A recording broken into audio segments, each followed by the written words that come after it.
Halo, Assalamualaikum warahmatullahi wabarakatuh. Perkenalkan, kami dari kelompok 9 dengan mata kuliah Critical Thinking and Problem Solving di kelas MA20B1. Di sini kami akan membahas seputar argumentasi. Sebelum memulai ke penjelasan, izinkan saya untuk memperkenalkan satu persatu anggota kelompok terlebih dulu. Yang pertama, ada Ahmadun Firdaus, ada David Rahmadi, Faridudin Jamil, dan yang terakhir ada saya sendiri, Siti Rahmah. Oke, lanjut. Untuk mempersingkat waktu, saya akan menjelaskan terlebih dahulu apa itu argumentasi.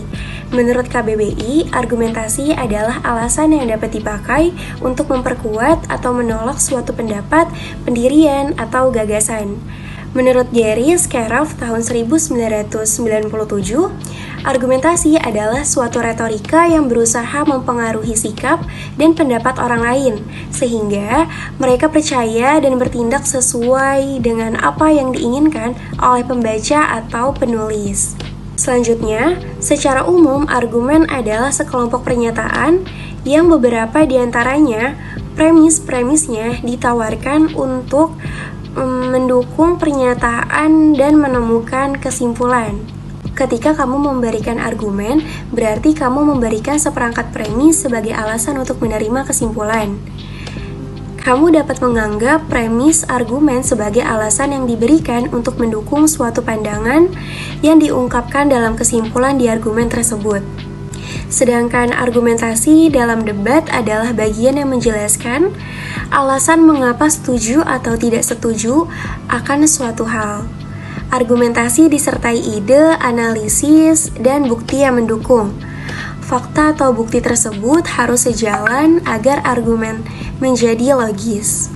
Argumen berarti mengidentifikasi, mengevaluasi, dan memberikan alasan. Mengapa terjadinya argumen?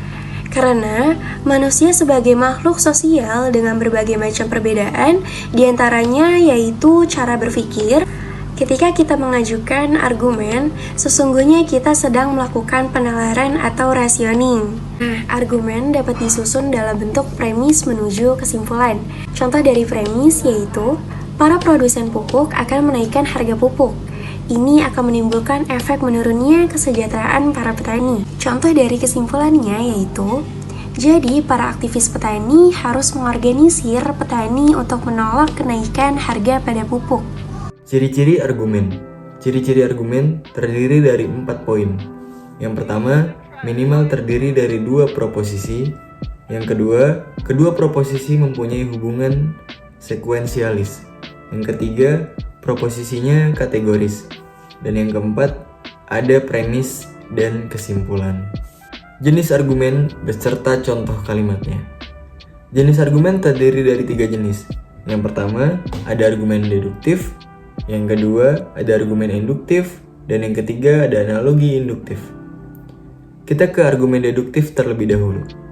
Argumen deduktif adalah penalaran yang kebenaran premisnya mendukung kebenaran kesimpulan.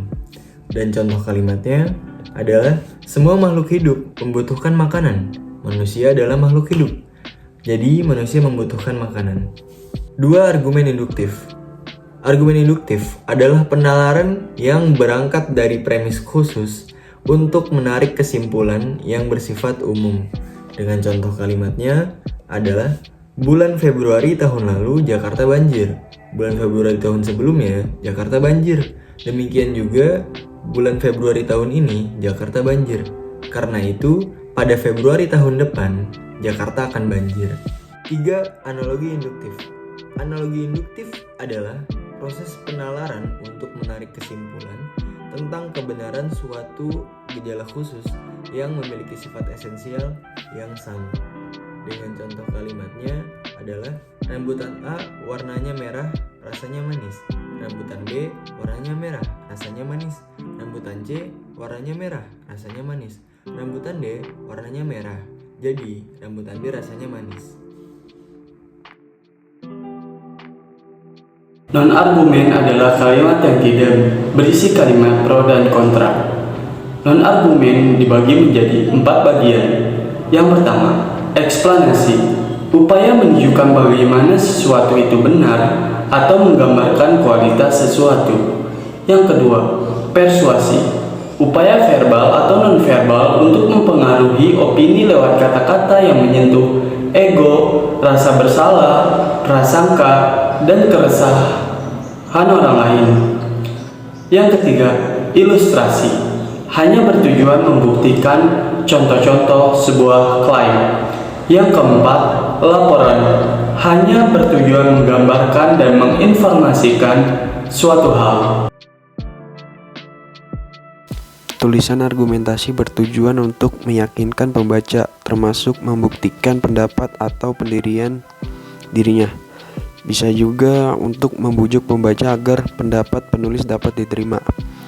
Dapat disimpulkan bahwa tujuan karangan argumentasi adalah untuk meyakinkan pembaca mengenai kebenaran pendapat yang disampaikan oleh penulisnya, dengan cara menyertakan bukti-bukti berupa fakta, sehingga pembaca dapat dipercaya dan terpengaruh dengan argumentasi penulis.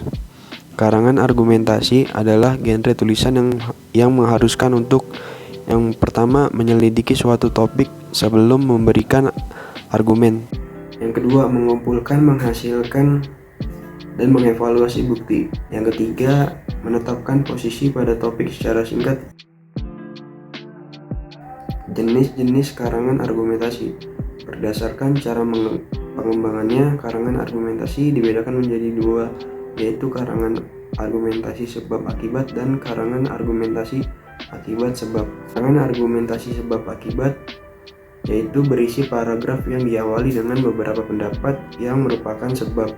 Yang kedua, karangan argumentasi akibat sebab, yaitu jenis karangan ini kebalikan dengan karangan argumentasi sebab akibat. Karangan ini berisikan paragraf yang diawali dengan pendapat berupa akibat. Berikut ciri-ciri karangan argumentasi. Yang pertama, berisi kalimat yang meyakinkan pembaca tentang pendapat penulis. Yang kedua, pendapat atau gagasan penulis dilengkapi dengan data, fakta, grafik, gambar, atau tabel. Yang ketiga, tidak membuat subjektivitas penulis. Yang keempat, tidak memuat kalimat yang mengandung emosi penulis. Yang kelima, memuat logika dan penalaran. Yang keenam atau yang terakhir, terdiri atas 3 bagian utama, yaitu pendahuluan, tubuh argumen atau berisi argumen penulis, dan kesimpulan. Mungkin itu saja dari kelompok kita, kurang lebihnya mohon maaf. Wassalamualaikum warahmatullahi wabarakatuh.